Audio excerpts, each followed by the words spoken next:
Tom Lydon with Dave Nadig with ETF Trends and ETF Database. Welcome to ETF 360. Today we're with Matt Bartolini with Spider ETFs. Matt, great seeing you. Yeah, thanks for having me on, guys. Well, great to have you. Listen, we've been talking to advisors who are really concerned about this low interest rate environment. As they're looking at portfolios in 2021, Matt, what can advisors do? Well, I think from the pandemic, it had obviously a distortive impact on our actual daily routines and social behaviors, but it has a severe impact on also asset classes. Interest rates, like you said, are extremely low, and that's going to require investors to take on some form of risk to get to a yield that they used to have. I mean, a year ago, the ag was basically over 250 basis points. In order to get that, you have to now layer in things like high yield, emerging market debt, perhaps preferreds, and all of this is some form of risk that you need to take in order to get a sufficient yield that you're used to. There's no free lunch with investing, and there's definitely no free lunch with an income now that we are going towards 2021 in a very, very low rate environment. You know, Matt, one of the interesting things is when folks are allocating to bonds, like traditional bonds like treasuries and T-bills, they seem to be doing it very much at the short end of the curve. I just took a quick look, and your highest asset gathering fund this year has actually been BIL, which is a T-bill ETF. Do you think people are really that afraid about interest rates going up that they don't want to reach out on the curve, and so they're looking to other asset classes? Well, I mean, I think the inflows into BIL this year just represent the volatility regime we've been in. It's a very high macro risk regime, and investors are seeking out areas that are able to potentially preserve capital. Now, I think from an income generation perspective, you're going to have to step out on the curve. You're just going to have to. I mean, if you go all the way out to 10 plus year treasuries, maybe you can get 1.5%, but still you're taking on 17 years of duration risk. So you have to balance what income that you're able to get for a reasonable risk level.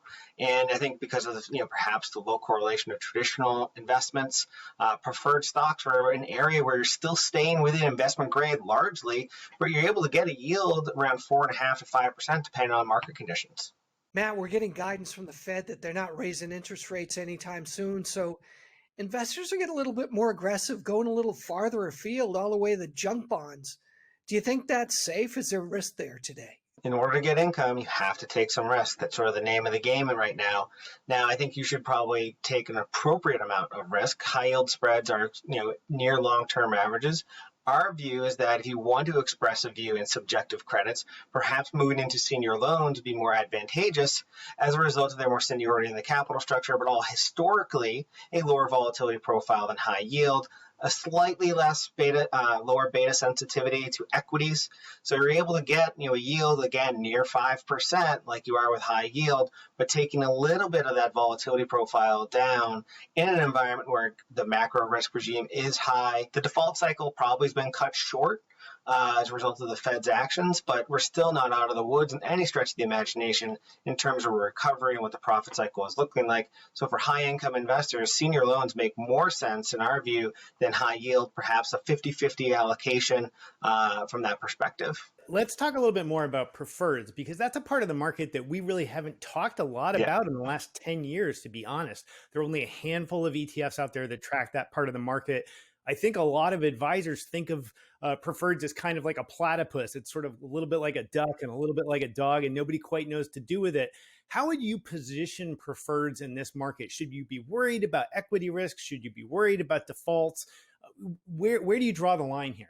Yeah, we always like to say it's a cat that barks because it's a preferred stock. They are equities, but they behave and react to interest rates like bonds. There's a duration associated with some of the preferreds, but also I think what has to be appreciated is they're mainly issued by highly regulatory or highly regulated, I should say, areas of the market like financials.